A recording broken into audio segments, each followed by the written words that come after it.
Our real first preseason team list. We had the couple last week. This week we've got all stars and we've got all the teams to go through as well. So let's kick it off, Mitch, with these two all stars teams. And I suppose it's probably pretty important to note when we are going through the Knights or whoever, for example, that some of their players will be in this squad. So looking at the Knights, if we just mention them, Dane Gagai, Leo Thompson, if they're not in their main team, if they're playing most of their guys, we do have to think back to this before we go, oh, they're not there. Does that mean they've lost their spot? So let's go through the Indigenous versus the Māori side there. On the Indigenous side, mate, who are you really looking out for this week and just to see how they look coming into this round one? Um, Honestly, Connor Watson's a pretty interesting one. Obviously, he's in most of our sides. So just to see how he plays, gets the number 9 spot. With this game, it's, yeah, unlimited interchanges. So you don't really want to take too much away from these sort of games, but it's just good to see the people that you intend on picking in your fantasy teams like actually playing. So probably Connor Watson and then maybe Jaden Campbell as well. Next to Peru in the halves here, who's not a first grader, doesn't really play first grade for the Sharks. So see how much kicking he does, how he looks, how he defends, because he's a pretty interesting option for a lot of teams at the moment for the Titans. So Yeah, well, that's right. He hasn't played in this sort of 6 or 7 role for very long, so it'd be good to see him get another hit out there. And I wonder if he will be the main playmaker or if Peru will end up being in that role. But mate, Ty Munro, I'm stinging to see how he looks, and we know how much talent he's got. It's probably good to see if he can get out of his own end and make some good runs because he's been pretty heavily reliant on tries so far in his short little stint for the South. yeah, absolutely. It'd be just be good to see him get back on the field. I know this time last year preseason he was I think the same 300k, 350k, and we all kind of penciled him in or wanted to see something from him, and then he just suffered so many injuries. I mean, the whole South side did. So it'd be good to see him play and just see how he holds up. I'm not too sure if I'm interested in him at the moment. He hasn't Mm. really been in any of my drafts yet. Yep. But that 300k price point, along with Tamale, so one or the other. But he hasn't been in any of my preseason thoughts so far. But he's a great pick. Yeah, we'll see if he can jump off the page for you and enter a couple of those drafts. But is there anything we're looking for with Hammer in this type of game? Because this is probably the only one across the weekend where we'll see pretty solid minutes, you'd imagine. Obviously they can play all these guys, but a bit different to the club games where they've got 27, 28 type of players. Is there anything that could push Hammer into your thoughts? Get him near that 50 average? Do we need to see him running more? Or do you reckon we could see that in this type of game or probably not? Oh, probably not this type of game. This game will mean a whole lot more to these guys than all the other trials. The other trials are just about not getting injured, getting their lungs back out. This game will mean a whole lot more to these guys. I don't know if Hammer can average 50, but I think he'll be a great pick this season. He always is. Just not to start the year. He doesn't have little to no value starting the season, but that doesn't mean that he's not a good pick down the line. Just not for your round one sides. He'll be great to watch though. I'm stoked he's playing, even with Hmm. the fullback on the other side. I'm even more happy he's playing. So Yeah, yeah. that's going to be really cool. And Dylan Lucas, probably the other guy that does stand out in that starting side, but I think we'll probably talk a little bit more about him when we get to the Knights team list. So we'll Yeah. keep that in mind. But I'm excited to see him out there and see if he's improved over the off season as well, as he's an interesting fella for my potential side right now. And then the interchange, probably to see how Tallis Duncan looks, another year older as well. Big Brent Naden making the squad. How good's that? Oh, Yeah, who thank you, knows boy. how he's made it, but just for the numbers. Fair play. And then the other side with the Maldives there, Ponga hasn't played this game in about 4 years, so it'd be great to see him out with his teammate as well, Dan Gagai. I think that'll be good to see how that looks. But obviously, the big thing with those two guys is how the halves look for those nights. So we'll get in and speak about them very shortly as well. We'll see Chans in the six role, so that'll leave us seeing Tuapiki in the fullback slots. That'll be fun for the Wars on that front. But we do get to see Royce Hunt for those that are interested in him in that starting role. So minutes is probably going to be a big thing, and if he's got a nice PPM, mate, your boy James Fisher Harris, you get to see him in this game here. What are you looking for as a potential owner with him out of this game. Are you looking for anything different, or is it just make sure he gets through? Not particular looking for anything. It's just more about how he goes on the field. Even in the first trial last week, I think he made something like 28 tackles, no misses. So it's small things like that. He's going to play well this week. I expect him to play big minutes. I expect him to be a leader on the field. Like I said before, this game will mean a lot to both sides. And when that happens, they play a lot harder, they run harder. So I'm just excited to see him out there, and he's going to get big minutes. You're assuming like he's going to get real minutes like he would in come round one. So just to see how it goes out there, maybe how many offloads he throws, if he intends to try to Mm. throw some, just little things like that. Yeah, that'd be interesting for sure, mate. And Jacob Laban, we did end up getting to see him start for the Wars last week, but I think this would be a good opportunity if he does end up starting to see how he does go against some really nice back rowers on the other side, whether it be Lucas or Josh Curran. I think that'll be good to see. And then we got Jazz Tavanga there on the bench, mate. Is there any love for him on Manly's bench for you? Oh, not from me personally. I've seen a few people in some other discords being pretty excited about Tavanga if he gets the nine spot, but yeah, stay far away from him. That's not a chance in the world he enters my thought pattern at all. But it'll be good to watch this game. I'm very excited. Real footy's back. Just so keen. I'm so excited. So it'll be Yeah, good. it's all here now. We get Have you told the girlfriend you can't see her for a while now? And as a starter now, we got to round one. No, mate. Oh, I'm off to in the city for Valentine's Day. Gonna make sure she's all good and everyone's happy, and then yeah, I can be left alone come round one. So I'm very excited. What's that? That'll be Friday night for Val. Yeah, good call. Get that done.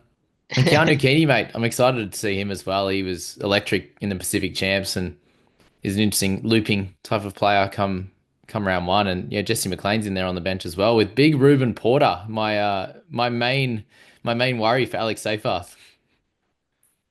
Yeah, well, I think he's on like a train and trial. Oh, not a train and trial. Sorry, a Yeah, developmental yeah, for the Tigers. So he's not even in there. I think he maybe just got promoted into their top 30. So he's a good player, Porter.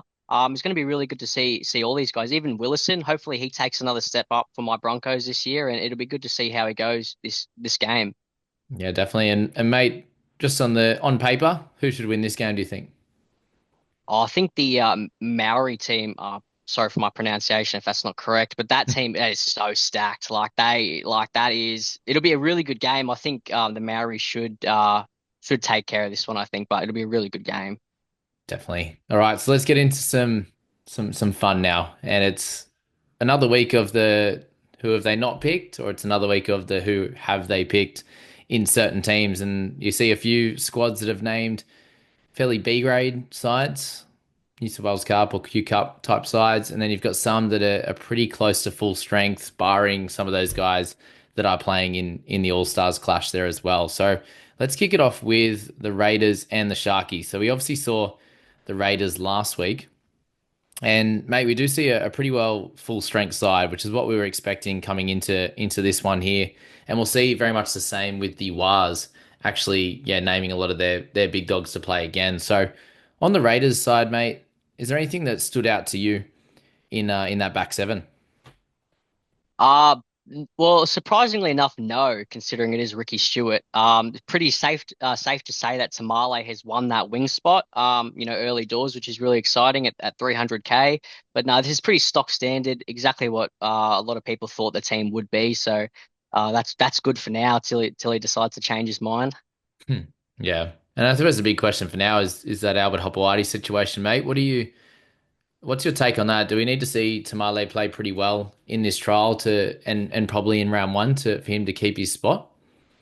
I'm not too sure because all the words coming out of preseason for Canberra and people close to that situation have said that Tamale's their guy. But it is Ricky Stewart. It's a pretty funny joke these days, but it is very true. He doesn't know what he's doing sometimes. And Tamale could easily play in Vegas and then come back over for round two and not have that position. But um, he's a really good player from what I've seen, very fantasy friendly. And Albert Hopewada isn't a world beater by any means. He's a solid first grader, but you know, he's not anything crazy. So if Tamale plays well in these trials and in Vegas, he absolutely can keep his spot. No doubt about that. Yeah, definitely. There's plenty of good raps on him. Mate, in the forwards, we don't see Corey Horsburgh. Was there any clear reason for that? Have you seen? No, I'm not too sure. Maybe him and Ricky have had another fight, or who knows? No, you're not too sure. They did play. Well, he didn't play last week, so I'm not too Mm. sure at all. Maybe just resting him for the big Vegas game, I suppose. Yeah, that's a weird one for me. I would have liked to have seen him out there for sure because it's really only him missing and Trey Mooney gets that opportunity to start, which we've kind of been waiting for over the last few years. Just him building up that little bit each year and has plenty of talent. So he'll be a fun watch, I think, as one of the fringe type of guys. Obviously with Tarpanay not there either. Yeah. So yeah, and Taps wasn't in the All Stars game either, was he? No, no, I don't believe he was. No. Yeah, so the two of their bigger forwards in Horse and Taps not there. Hopefully, we do find out a bit of info on that one. We're not worried about Taps there, but we wanted to see Big Red out there with his new Ferrari body, and we also don't get to see Hosking in a trial as well. Obviously, coming back from that calf, but sort of all information right now is to say that it seems like he's going to be right to go for round one, but we'll be waiting on team list for that, won't we, with the Hosking slash Nicholson situation. Yeah, well, you just kind of have to wait till TLT, really. The closer we get to the Vegas team list, the more I'm getting colder on Hosking. He's one of the Mm. guys in the preseason. I said if he's there, you just pick him. But if it's a calf, there's something always going on with him. He's not quite fit there, and they've brought a 22-year-old back row from England over, and he's not here to play reserve grade. So, you know, it, Hosking isn't really owed anything. I think he's only played like 34 games or something across the 4 or 5 years. Like nine of them have been 80 minutes. So Mm. the closer we get to round one Vegas, the more that I'm not keen on Hosking. But that can all change if, Matty Nicholson's nowhere to be seen come TLT. But you know. Yeah, definitely. And mate, we kind of probably thought this was going to be the case. Starling at 9, Levi at 14. Now that we've actually seen it on paper, does it change any of your thoughts? Does it get you a little bit more excited about Starling? Because we saw him play pretty big minutes in this role at the back end of last year. Look, Starling is always exciting when he gets this role, but if this was how it was to line up come round one, I don't know if that's a punt that I'm willing to take. Danny Levi can easily swap around, or they've got young Owen Paddy there. Like, Starling's been there long enough now to that if he was really their guy, he would be their guy by now. But he's been there for so long, and he's never really made that spot his own. Besides, 5 week periods here and there every season, his name always comes up, and he's always a cash cow. But it's probably not worth the headache, honestly. Yeah, that's completely fair.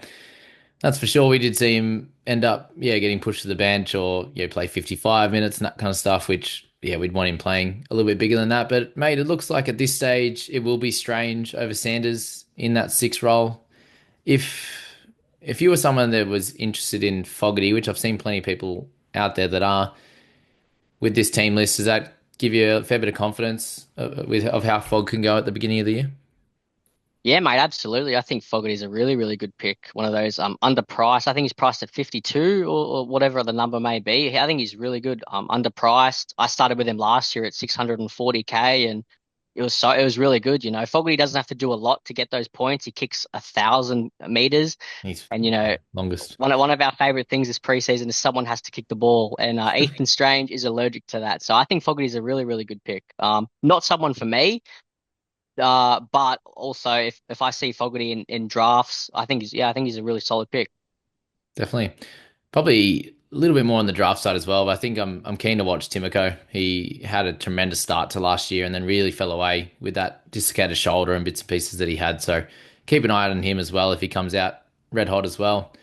And on the other side with the Sharks, mates, we do get to see a little bit more of a fun team for this lineup. And you do see Sione Katoa out. He did end up going off early last game with something. So Stone Streeter makes sense that he's the next man up, and I think you can lock him in as the third winger in this side. But not expecting him to start there in round one. But we didn't see a change in the 6 and 7 numbers for Trindle and Hines, mate. What are your thoughts on that situation? Yeah, I never really thought Nico would go to six. There's Yeah, all these rumors in the media and all these sort of things, six fullback. But I mean, Nico won a Dally M like 2 years ago at seven. And I think he was the number one voted Dally M out of anyone who's ever won the Dally M. Like he got the most points. Yeah, So, crushed it. you know, like he's a great halfback. You know, Origin scarred him, and last year wasn't his best year.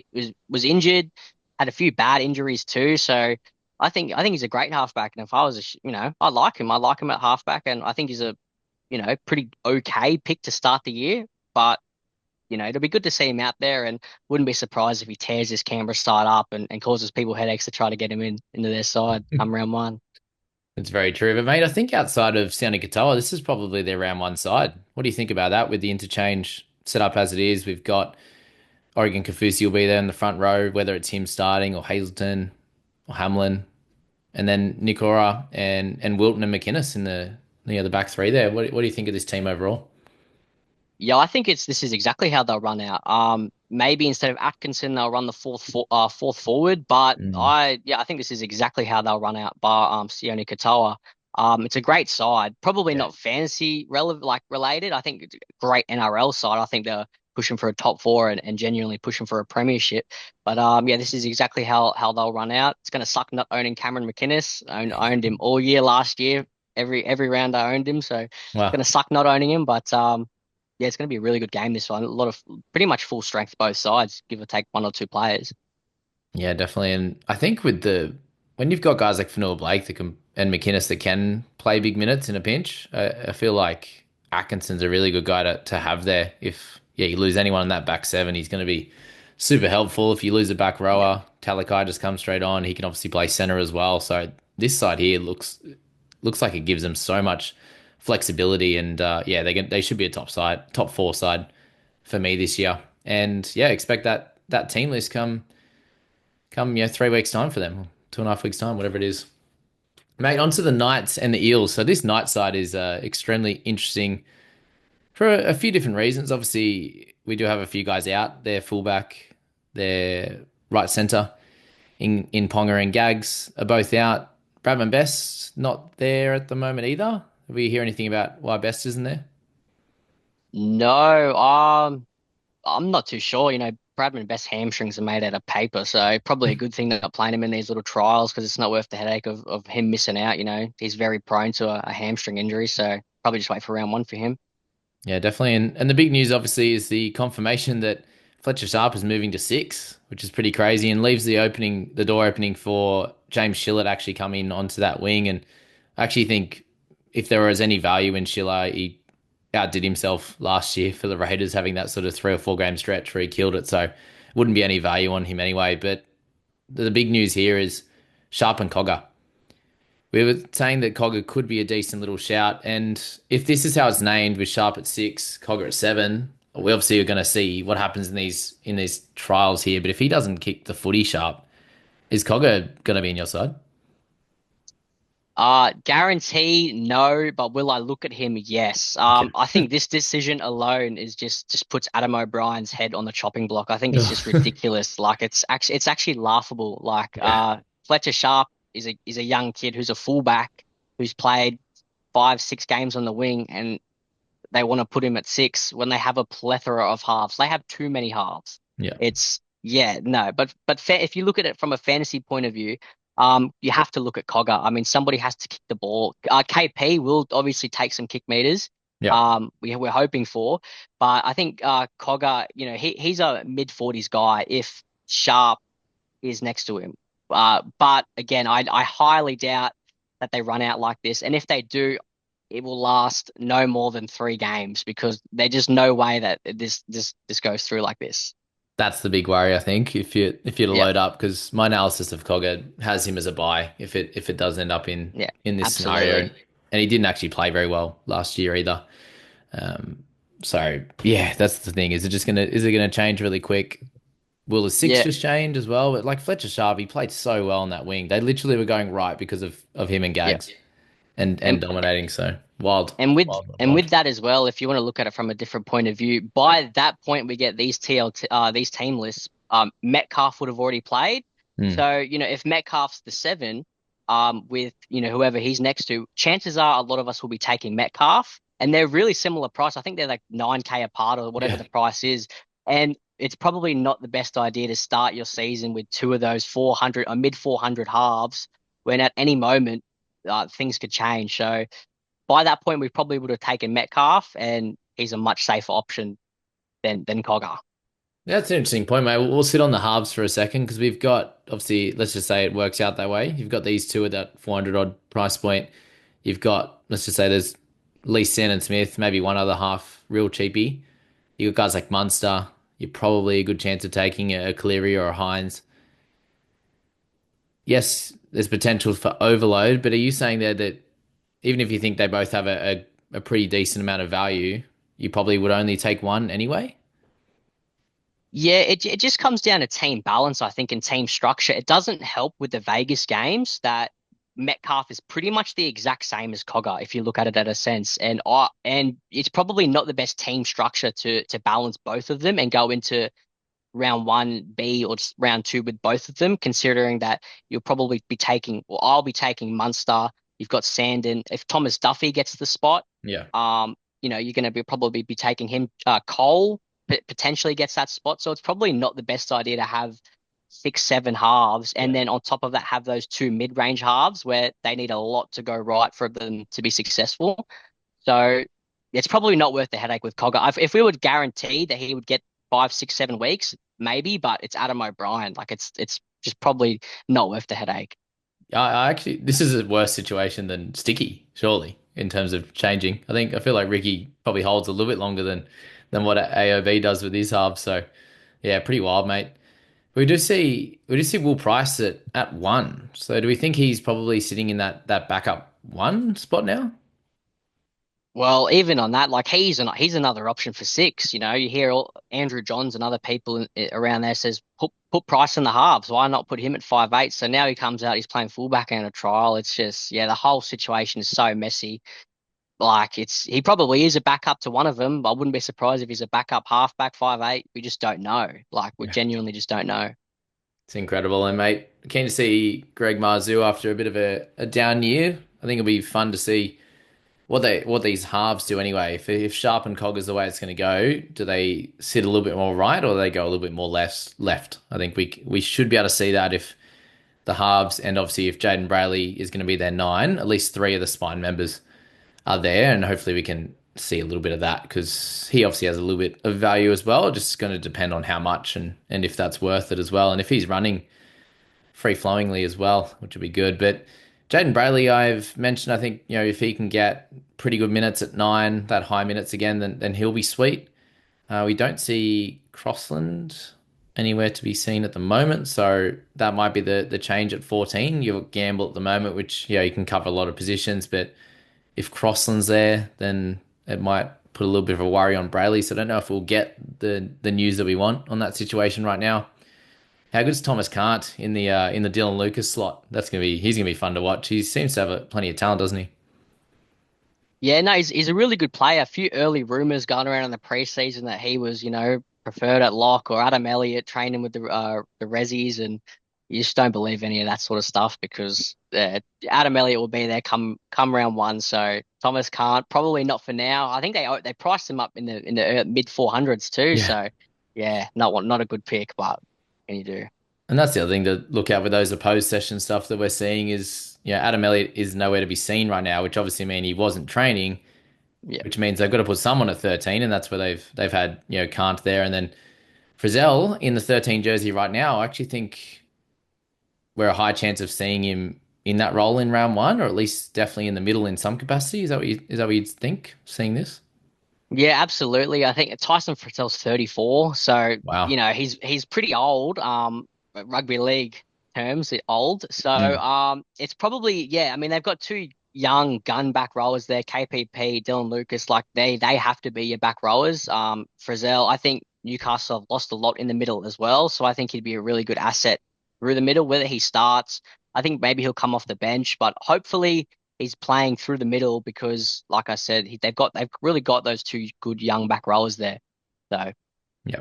And they got Hastings on the bench as well, which is pretty wild. So they are missing Jacob Saifidi right now, Leo Thompson, Adam Elliott. So plenty of middles there. But obviously, yeah, losing Daniel, I think Tice can be a really good addition to that middle with Kaipi's Paul in his second year and then Dylan Lucas being a jet on that side. So he can obviously move back into the edge if they need something there for sure. But yeah, plenty of interest on the night side. But the interest doesn't stop, does it? We move over to the eel side and let's just go straight to the forwards because we see Brendan Hands in there at number 9, which is probably expected. But the back rowers and the chat that we were seeing guys like Katoga, Guymer training on an edge.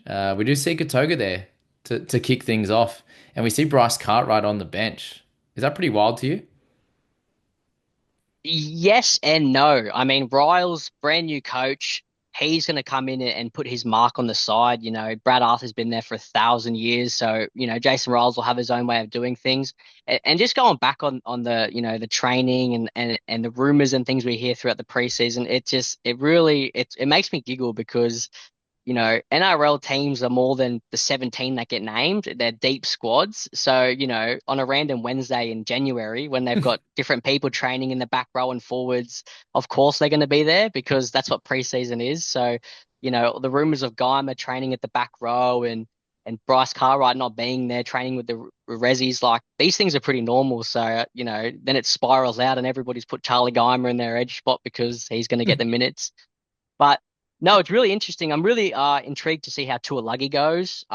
If Bryce Cartwright isn't there and Tuilagi is starting edge with someone, then he's probably the 80-minute man, which makes Yeah. him a really good pick and someone I'll be interested in only if he gets the minutes. If he's the 60-minute edge, I want nothing to do with him because it's got Trap City written all over it. But Mm. if he gets the minutes, I think he's a really good pick.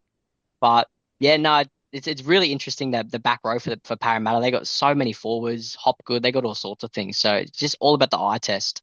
Yeah. And no Madison there as well, which obviously and Lane with Lane likely be ruled out the first few games, I believe.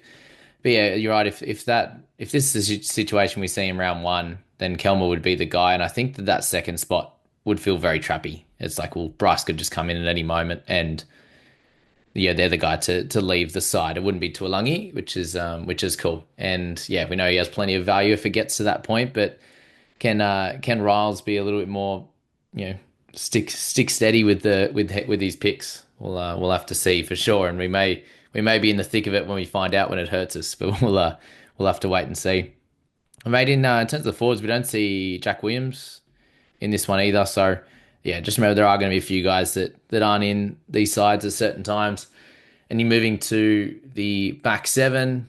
Not too much to see, to be fair. It's all the back line apart from being able to see Yongi for the first time. You got guys like take Tungle there, Penasini, Sam Rani, and Miller Steven, guys that won't be featuring come round 1. One guy I haven't mentioned is Bailey Simonson, but I think playing outside Lomax could be fun if that's the case. But yeah, we won't see them in this first trial, and these guys aren't playing in Vegas, guys. So we should see guys like Moses and all these guys get a trial game, which will be good fun. Yeah, and then Charlie Guymer, we don't see Hopgood yet, so hopefully we do see him soon. But it does sound like he's tracking from round 1. Probably not too much else to say on the Eels for now. Let's just see how it rolls out and go from there. But mate, this one here, the Cows and the Dolphins, probably a little less relevancy, I'd say. It might just be a little bit more of the who aren't we seeing? But what I will say with the Cows is we do seem to be seeing a few of the young guys. We do see guys like Jackson Paulo there coming over. We do see Robert Darby in amongst all some B grade Q Cup guys. So probably putting a line through Darby and Paulo as options for round 1. Would you say in that starting side? Yeah, probably. Yeah, in this starting side bar, a few of the forwards are very interesting. It's pretty Yeah. interesting. We don't see Jackson Purdue and Thomas Duffy. Mm. Hopefully, that's good signs for those two, especially Duffy. But Colin Hess coming off an ACL, just get him some minutes. Kai O'Donnell's pretty interesting as well, coming back over to the NRL through the Cows. So this is probably just to get him minutes. McKaylee Lawton, we know what these guys are. So yeah, this Yeah. is definitely more of a traditional trial game, which is it is what it is, but that's all right. You got to have these games, and it'll be still good nonetheless to have some footy on. Yeah. Yeah, and I do expect with Carl being named at 9, I expect him to be the 14 and be able Yeah, to cover a absolutely. bit. I don't expect him to take minutes from Robson, to be fair, but yeah, if he does happen to miss time, I think he'll slot into that 9 position without a guy of age, I should say, coming in that 9 spot. I'm pretty worried about that coming into 2026, but we'll deal with that later when Robson is gone. But mate, on the Dolphins side, some relevancy in guys like Junior Tupou on that wing coming to the new club. I think it'll be good to see him, but in this type of side, does that mean that he may be in the Bs? That's probably a question for now, but we'll have enough time for team lists. And Kurt Donahue, he seems to be everywhere, and now he's been named at one. What's going on there? Yeah, I think he played every position under the sun for Fiji over the last few years. So yeah, I probably expect him to be the 14 come round one, or we got Plath, so maybe he's not even in the side. But he's a great little 14. But yeah, probably not good news for anybody in this side either, which is pretty interesting because they've got Jake Averillo sitting there Yeah, playing 5'8". So who knows what's going on there? yeah, it's a wild one. Max Feeney comes over from the Dragons as well, so yeah, that means probably expecting like I was gonna say really Nikorima and Isaiah Katoa probably in the 6 and 7 at this point, and yeah, Sean's been sort of back up since he got dropped for sure. Yeah, so not too much else in those two sides there. But moving over to the Wars, we do see a bit of an injury crisis, unfortunately, for DWZ. It sounds like dislocated and fractured. Not great for him with that wrist that he went off with the other day. It actually didn't look good at all. It was a bit sideways. So he is going to be out. It seems like 6 to 10 weeks. NRL physio has come out and said so. It does leave a little bit of room. Obviously, when Berry comes back, do they play like a Pompey in the centres? Yeah, they've got a few guys as options. I don't think we really get too much relevance unless they go for like a Tuapiki on the wing. Would you say with that position, with Roger likely to stay on the wing as well? Yeah, not any fantasy relevance. Yeah. It'll hurt the Warriors and have a big change to the way they play and who pops up, but no relevance for us. So Yeah, probably was it good to see Metcalf in there at 7 again. We're probably not, with Tanner's still out injured, so that's probably the only annoying thing. We don't see where he would fit in, I suppose, with his injury right now. yeah, it's good to see him back in. He's made his way into my many a draft sides, being the 7, which is really exciting. And the good thing with that is we get their team list before everybody else's. So if he's 7 next to Tamara Martin, if you want to pick him, you can. He's a Jet. But if Boyd's there, then you don't take him at all. Maybe you get to take Gogger instead. So Yeah. And I think we now get to see Walker in an actual number, and he is coming off the bench at 14, which I agree is probably the best role. But do you think that excites the potential Clark owners that little bit more, or do we need to see some type of real minutes to make that call? Oh, I think it'll definitely excite the people who are keen on him. He played really well in the trial. I said he would this time last week. I said I would not be surprised if he came out and killed it, and he did. He He did ran look good. hard. Yeah, he had like a 1.05 ppm or whatever the stats calculated to. So yeah, again, I would not be surprised if he comes out and kills it. But I just can't pick him. I know there are a lot of Aaron Clark stands out there who would kill just to have him. So I'll let them take him, and I still just don't think I can go near him. That's fair. We do see Niokore on the interchange bench again with Halasima, who played some time last year. But we do see Valmaga in the back row. So I find that interesting. It probably means that he does have a little bit of versatility in him, which is great. If he could, be on that bench round one, play some middle, and if something goes wrong, he could play some more minutes through the middle. If they don't have an edge on the bench, like he could slot into that. I think I'm just excited to see him out there. He showed plenty in that trial game, didn't he? Yeah, he killed it. Even I think last year as well, he played a few games. I think he might have played that one game against the Dogs, and he played really, really well. Had a few good moments. So they've got a lot of good young forwards, the Warriors. So no, it'd be really good to see them all. And I mean, Jacob Laban was named there last week, and then switched with I think Nia Corey. Yeah. So maybe that happens again. Yeah, you're just not too sure. Yeah, it's hard to work out. Moving to the Storm side, mate, it's generally B grade apart from getting a look at Stefano, which would be cool. I think it'd be great to see him in a Storm jersey and how he plays. Hey, is he going to offload and all that type of stuff is going to be the big thing. And man, Tyron Wishart's just going to dominate this game, isn't he? Yeah, he's gonna kill it this game. I've never owned him last year. It's horrible. It was Ugh. horrible. So he's hopefully he comes on. He's 14 for the first 10 rounds and he gets his way in, and I can actually jump on him this year. Yeah, and then Farlongo, we get to see him and see if he's improved as well. Stefano, is he, you're not looking at him to begin the year? Just see what happens. Yeah, no, not even remotely. I think Fisher Harris is the exact same price. Yeah, don't want to buy Stefano. I think he's going to come in, play 40 minutes. He's going to do a job in real life, but he's going to have little to no fantasy relevance to start the year. Definitely made him. Moving to the Bunnies there, and it's a pretty interesting side. We see some potential first graders. You got guys like David Moale we get a look at. I'm excited to see how he's improved in the off season. We have Pete Mamouzelos as well, along with guys like Sean Keppie. Our halves, do we think this might be the shootout? Humphreys v Dodd? Not really, just because Humphries has so much more utility value. Like all Hmm. I've heard all preseason is he's been killing it. So he's definitely got 14 written all over him to start the year. But I wouldn't be surprised if he takes that jersey away. You know, Lewis Dodd, from what I've heard, is not a superstar by any means. So the jersey's probably not his, but to start the year, Humphries probably best suited to 14, I would think. Yeah, I can agree with that. We do get to see Jai Gray, which would be good fun. And then Isaiah Tass in the four jersey. He obviously had just a really shocking season, after playing really well in his first 2 years in the NRL. He gets his spot in this side. Is that worrying? Or do we think it just needs some run in the legs? I don't know. It's a weird one. Yeah, probably just needs to get just to play. I mean, if he's there round one, he'll probably be on the right wing, you would think, with Campbell Yeah. Graham coming back from the hand injury, Munro on the left. So his scores are gross on the wing anyway, as is. So you probably don't want to touch him with a 10-foot pole. But yeah, he's got good center stats. Not last year, I think 2023. You know, And average. He 22, was yeah. yeah, he was really good.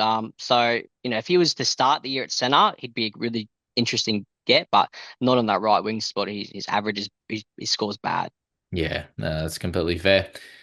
And now, mate, the Manly Seagulls, we see Lehigh Hopewadi at the back. How fun's he to watch? Oh, he's a jet, mate. He's an absolute jet. I almost feel bad for him because how is he going to ever get to play fullback at this side full time? So he's such a good young player. I don't even think he's in the fantasy app yet. So, but no, Yeah, it'll be really good to watch. well, that's wild that we're talking about Ruben Porter with his development contract. Probably makes sense, but Lehigh on a development contract when he was killing it at the Pacific Champs as well is pretty wild. So that's why he's not in the game, which is crazy. But you look at this side here, mate, and it does also seem like they're B grade side, and we see Lehigh in there. What's the theory there? Because there's a lot of chatter around him being on the wing. I think he probably still will be on the wing. Just they need to fill a fullback spot in. I was watching the Manly YouTube last night and their little YouTube thing they've got going on, and Oh and yeah. Seabold actually mentioned that all of his top players won't be playing in any of the trials. Your DCE Turbo or your rep players won't be playing any. So probably Wow. just to get some running under his legs and stuff like that. I fully expect him to be there come round one. Yeah. Okay. Well, in that scenario, it might just be he's not going to play fullback unless Turbo's not there. So get some reps in there in preseason for a half or something like that. Probably makes a bit of sense. But it'd be cool to see Takeaho back in the league, mate. It's been a little while, and he was so good to watch. Yeah, a goal kicking front rower. How good's that? So yeah, it'd be good Barnett. for him to. Yeah, Barnett, jeez, bring him back to goal kicking, eh? No, it'd be good to watch, see how he holds up. He's in his early 30s now, so just the whole Manly forward pack's just pretty old. So Yeah. it'd be very interesting. Yeah, definitely, mate. And the potential 9 and 14 combo that we might see in round one. Is there any interest for you in Simpkin, or would it have to be full 80 minutes, no bench hooker type of deal, and a lot to go right? I think if we found out Croker was injured for like 10 weeks or a longer period, it'd be more interesting. I haven't really put any thought into Simpkin or looked at him at all just because we've heard Croker could be back round 2 or 3 and it's just not enough time. Yeah, I think it's a different conversation if Croker's out long term. But for now, yeah, no, not at all. that's fair. And mate, the goat back rowers of certain times in last year and the year before, with Cheekham absolutely dominating a couple of years ago for a period and to start the season actually, and then Corey Waddell, people had for a little stretch last year. Did you end up having him at all? No, Corey Riddell, no. That was like that round 6, 7. So by that point, I had already got my full team back. There was a period there where I was running 17. I had Jaden Hunt and who else would I had? I had Blaze Talungi, Chevy Stewart. Yes, it was tough, but no, didn't own Corey Riddell. Yeah, well, there you go. So we're getting a look at probably their B side as well, and That's pretty good backups in on their edge, to be fair. And we've got Sipley there along with Takeaho. So yeah, I wonder if Sipley actually slots into this side or he misses out because guys like Tavanga are over here with the side. So yeah, that part will be interesting for sure. But mate, moving on to your squad, the Broncos. We see Hayes Perham over at the club, mate. It's yeah, a decent little depth signing for sure. Yeah, absolutely. We lost Tristan Saylor. He went over to the UK. So bring Hayes Perham for a like for like swap of him, which, he did his job at the Dogs. I know Dogs fans weren't really happy with him but no, like I said, he won't be playing too much first grade, but if Walsh goes to Origin or gets an injury, it's just a nice little depth piece, not a young kid, played NRL.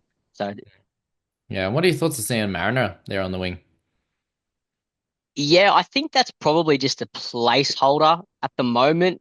With Jesse Arthurs in the Indigenous game and then Cobbo not playing, I think they will be our two wingers and he'll play centre. But it'll be good to see him out here. This whole team, it'll be good to see him out there and a few more first graders than the team who played Burleigh on the weekend, which would be really good. Yeah, well, that's the interesting part, isn't it? A decent amount of this side looks like it could be in your round one side, obviously with Jensen and all the chat around Josefsky at the moment. We don't get to see if he would have been picked ahead of Piakura with Ricky out, but do we actually think that's a duel for round one, or is it all it's a bit of smoke and mirrors there as well? Yeah, I don't believe so as a Broncos fan. I think it's just a way for Mads to try to give a kick up to Brendan Piakura to say, mate, like you got to earn your way, Yeah. And I think it's good, Piakura, he probably reads his name in the headlines all the time, how he's this next big thing, but he can't make a tackle to save his life. So it'll be pretty interesting to watch how he goes against this side because this Titans forward pack is, full strength by a few, but it's very strong. So see how Piakura holds up and just check his stats and see how he goes. Yeah, and we do get to see Hetherington in the 13 position. Is he more for you just looking at him and how he slots in for the Broncos rather than any fantasy relevance? Yeah, fantasy aside is not an option at all, but just real life as a Broncos fan before fantasy, it'll be very interesting to see how it goes and how he holds up. So he's a Madge type player. So yeah, I'm excited to see how it all goes. Yeah, and then Ben Takura, mate, are we expecting a pretty decent jump here this year?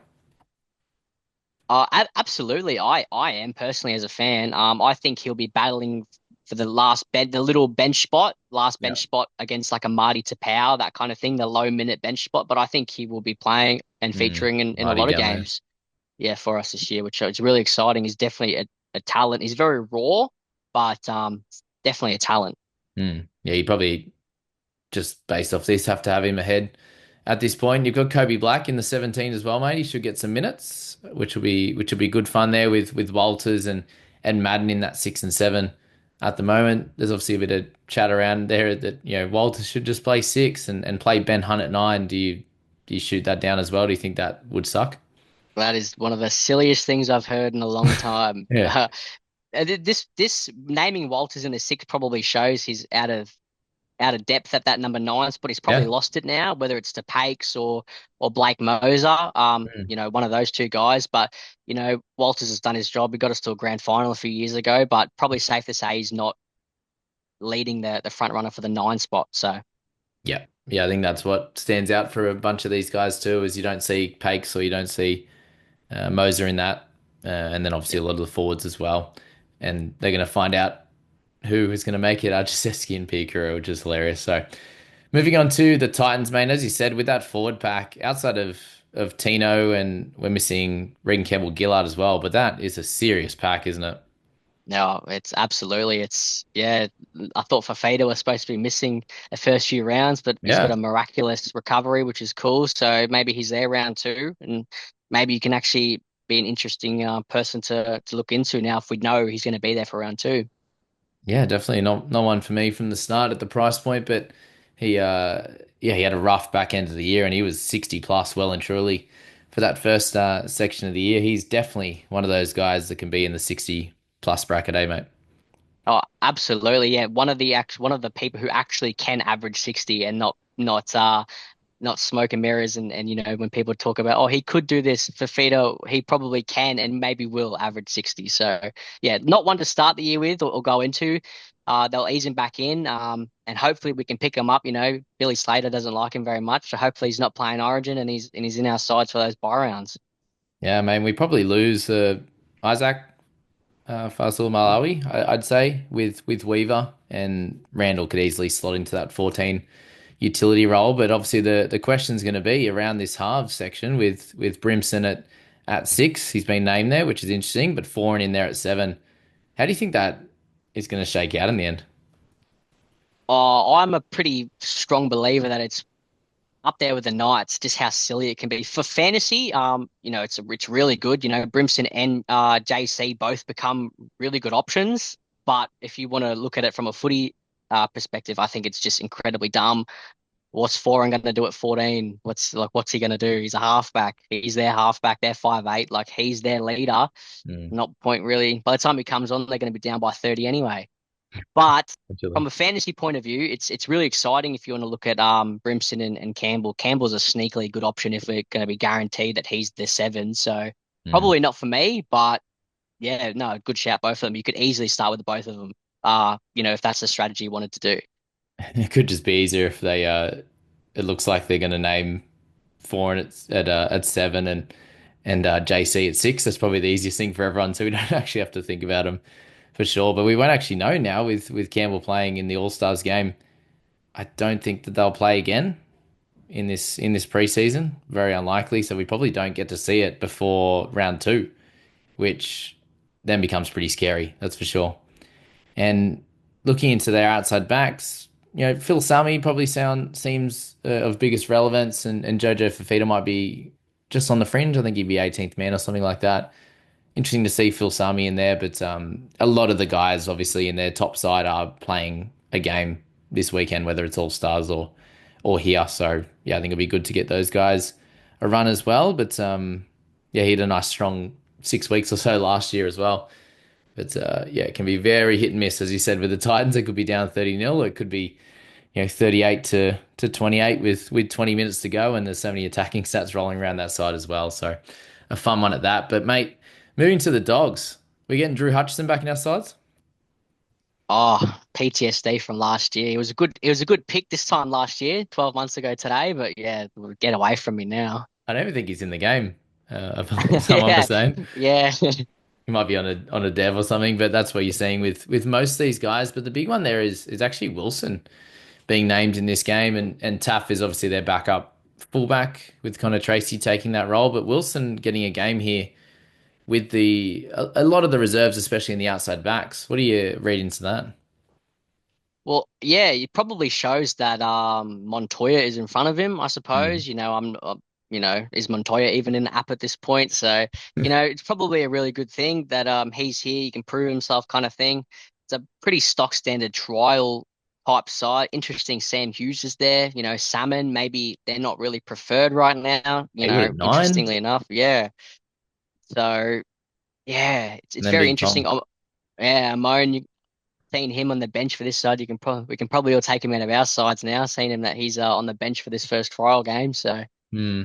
I, that one's more interesting. I think we're likely to see him off the bench in round 1 for NRL if it does happen to be that he gets that spot. So yeah, you may as well start him on the bench here just to see how that impact goes. Um, but it's been weird because he's played such massive minutes in recent history. Is he going to have that punch off the bench that the Dogs want? That's probably going to be the question, to see if he actually does make that side, because I think that's what they want. They've got a lot of guys that can play big minutes in the Currans and Kurt Manns and these types of guys that can go all day. They probably want that guy that can come on and dominate through the middle. And is he going to be that guy from the start? That's for sure. But yeah, is Hughes on the fringe? That's going to be the question, hey? What else they got? Yeah, that's enough for the Dogs, I think. Moving over to the Tigers, and it's a little bit all over the shop as well, hey, with Heath Mason. We saw play a couple of games last year at the back, but I think Jarrell Skelton, he's going to be the guy that we all want to have a look at and see if he's taken another step up as well, hey. yeah, he's a really good player. Skelton. I know Dogs fans are pretty upset that he left. You know. I think he's a really, really good player. That Brian To'o type mold. Probably, more super coach related. I don't play super coach, but more, Mm. for fantasy aside, probably not ideal. I know they priced him up as well, but it'll be really good to see him get out there. And I think he'll be really good for the Tigers come round one. He'll definitely be there. Yeah, I think this will be fun to see as well. Galvin with Latu Fainu there. He's obviously second in line, Latu, to get a spot in those halves over the next bunch of years as he grows in in size and in age as well. So that'll be a fun one to check it out. Galvin being named in this team, do you think it's just like, oh, let's get the young blokes out with well, I'll say with an older guy. I went to school with David Clemmer. He's 1 year older than me. It's tough at the moment. Everyone going around saying that Clemmer's old because that puts me basically in his boat for sure. But he's really slowed down. And does this look like he might be on the fringe as well, Clem? Yeah, well, they've just signed May, Royce Hunt, Jack Bird. So that's three middles, arguably, Jack Bird Mm, at lock. So I expect him to be there, but probably just off, 17th, 16th on the bench playing, 20, 30 minutes.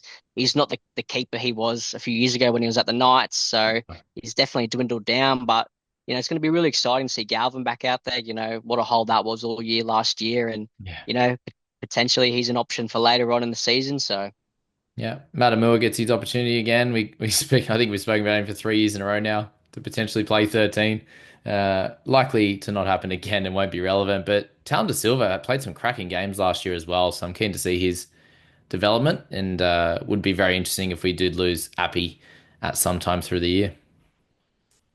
Yeah, absolutely. It's just one of those things where it's like, that's what these trials are good for. If there's an injury, Talon Silva becomes the number one option, and that's good for us as fantasy players. Yeah, well, especially with Simkin moving over to the Manly boys mid last year. It's his spot now, and moving over to the Dragons, mate. We see a fairly full strength side with them, which is pretty exciting, mate. And one name really stands out to me. Well, two names potentially. There was a little bit of hype around Mr. Emre Gula. Everyone's saying he's going to be a must-have, but he is going to start in this trial, which looks full strength, along with Toby Couchman, who I'm a little bit more interested in, just based on how incredible his PPM is. Hey. Yeah, absolutely. The Couch and boys, I know they've had a lot of hype around him. Ryan, it'd be much better if he was in that position. He's a lot cheaper. Toby Mm. Couchman's at a pretty gross price and one you probably want to really get right if you attack for.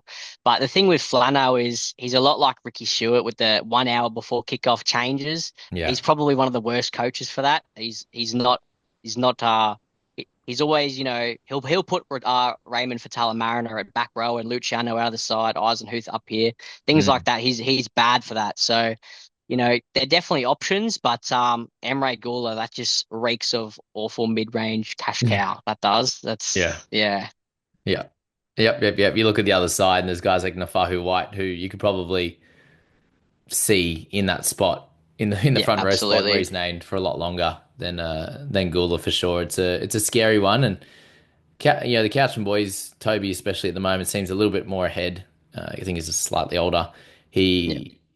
He's probably the more likely guy to hold a spot along with Sewer. They're the two kind of locked in guys, and the rest are getting older and could be moved around plenty as well. And yeah, Eisenhuth played incredible last year. Sele has plenty of talent. There's so many forwards, and that's the big worry I think with this side. If you were to look at taking anyone outside of a Jaden Sewer, even hooker, they've got Damien Cook and Little. Like there's too many. There's not enough minutes to go around for these two absolute jets, and this was expected as well. Hey, Cook to start and Little to come off that bench, even after how well he played the second half of last year. Hey, Yeah, absolutely. And like you said, I think the only person who's locked into 80 minutes is Jaden Sewer. mm. Everybody else will be playing all sorts of minutes. Like yeah, I don't want to touch anybody with a 10-foot pole, no matter how good the Couchran's PPM were. Um, no, Ryan Couchran's definitely the interesting one at the cheaper price. I think he's early 300s. So Yeah. if he was to just nab a spot, few injuries and he's there, he's definitely one that the stats do back up really well for their New South Wales Cup. So Yeah, and then Ravalawa unfortunately hasn't made the side there, even with them missing one player. Who are they missing? They're missing Sloan right now. yep, Sloan. One more, someone else. Anyway, Yeah. Finau comes in and Matt Fainai as well. So yeah, Ravalawa might be missing out at this point, which is interesting for sure. And then moving on to the Roosters side, it's a little bit all over the shop, but we do see a fairly strong back four with Dom Young, Nawaqanitawase, and Rob Toya in the centres, which is the big news without Billy Smith there so far is the big worry. But then Pauga, who is really good football player, along with Sandon Smith and Chad Townsend. Nafahu White, as I said, as a starter, but is with Spencer Leniu with Lindsay Collins out right now, so that's the one to watch. And if White looks like he can be a bit more consistent with his PPM, hey, he's just so all over the shop, isn't he?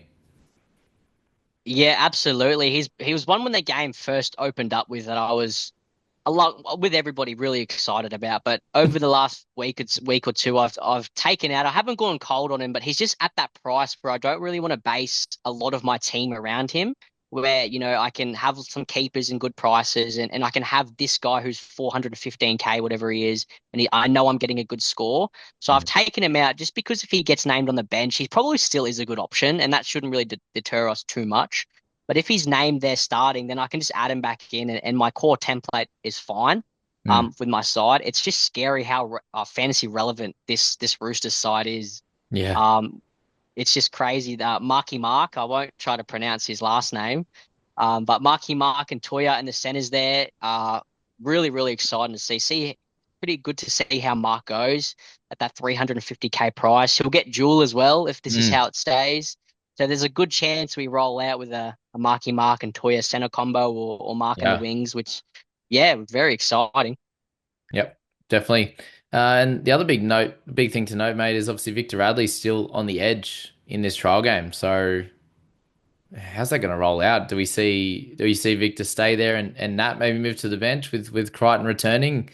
We may not know until round one. Hey, Yeah, it's crazy how they've named it. Angus will come back in for Nat, I would assume, but then they've got Sua Wong at 13 and not Naf White, so I'm not too sure where that is. All I know is someone in here will be relevant. Nat Butcher potentially at an edge, Naf White at forward. I know some people are talking about Spencer again. Just don't do that to yourself. It's not worth it. agree But with yeah, that. De La very Salle. fantasy relevant. We just don't know who it is just yet. Yeah, yeah, we do see De La Salle up there in the interchange, who's a youngster that the Roosters fans are really keen on, and there's a little bit of chatter around Tyler Moriarty as well. He's potentially getting that 14 and seeing him in the reserves. I don't know, it fills me with a little bit more safety, I think, for Connor Watson too, potentially. Yeah, definitely. I think even if he was to be there, I still think Connor Watson's going to get big minutes as well. So Yeah, I'm not really too. I don't think it would scare me off too much. Probably the only thing that would hinder would be if there was an injury, then Connor Watson would go to center and the young kid would come on and play nine, which yeah. probably not ideal, but I don't think it would make a crazy difference. Yeah, definitely. All right, mate. I think we'll leave that there. That was longest video of the preseason, that's for sure. But it's the we saw last year how relevant this first big set of team list was, and not every team has named their full strength squad, but it's about half. And as we learned last week, it's the who they don't name sometimes is really important as well. So it's good to get a look in this weekend. We've got lots of footy and hopefully you can watch a lot of them. But I know it can be difficult to sit through trials. But at least get in and watch that first half where you can see guys like White in their first stint, see how they look. This type of stuff, guys, I think will really help you and your decision making. It's great to talk numbers and names and stuff like that. But once you see them out there, if you haven't seen them play too much, you could just be turned off by it, how they play, or they're not interesting to you, or oh wow, they got lucky with that stat. All those type of things are really important in the preseason. Mitch, do you take a lot of stock on some of those types of things in preseason? Yes and no. It is a trial. I know how many people have turned off IPAP now after his Yeah. 50 minutes against the Warriors last week or whoever he played. A lot of people aren't really keen on him anymore. Yeah, it's a trial, guys. It's relevant, but how relevant actually is it? If you really want to break it down, it's just good to see some footy, see everybody back on, have a bit of a minutes watch, see if they're gassed after 20, how many minutes are they playing, sort of stuff. You can take it with a grain of salt, pretty much, Yeah. because that's all it is. Yeah, definitely. It's just who they name, I think, is a little bit more important. And the last thing we kind of didn't touch on was Flanagan and Ilias. we do see Flanagan stay in the sixth role, but it'll be interesting to see who kicks the ball more, as we've been talking about there as well. And we'll leave it there, guys. Thanks so much for tuning in for this one. If you've got all the way to the end, say thanks, Mitch, and we'll know you stayed to the end. So awesome, guys. We'll catch you in the next one. Thanks, guys.